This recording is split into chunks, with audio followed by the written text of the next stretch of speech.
Hubertus et Maude habitent une belle maison de campagne dans un grand jardin. Lui enseigne la littérature médiévale, elle est professeure d'auto-école. Un couple ennuyeux?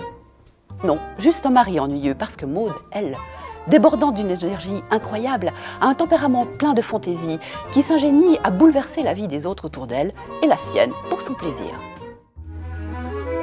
Assiettes cassées, planches et bouts de grillage étaient entreposés dans la remise avant de trouver ou non leur place dans le jardin toujours renouvelé. Ainsi, il y eut l'année des fleurs noires, à laquelle seules les roses trémières avaient survécu. Une autre fois, les arbres furent voilés de blanc. L'année du Japon, elle, avait tendu en billets de longues ficelles entre les arbres et les allées pour figurer la pluie des estampes. Maude plaçait des miroirs près des plantes pour qu'elles se voient, des rubans d'aluminium dans les arbres pour éloigner les oiseaux.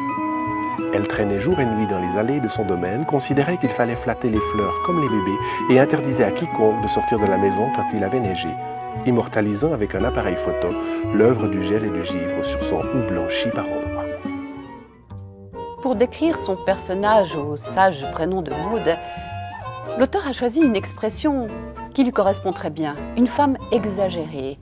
Non pas très belle, très riche ou très intelligente, un peu de tout ça, mais surtout très vivante et qui entraîne les autres dans son sillage, dont l'architecte qui a eu la chance d'être assis en face d'elle dans le TGV et dont elle va changer la vie avant qu'il ne change la sienne. Et la vôtre peut-être, dans ce roman fantasque plein de fantaisie qui mériterait d'être anglais, c'est la joie de vivre qui joue le rôle principal.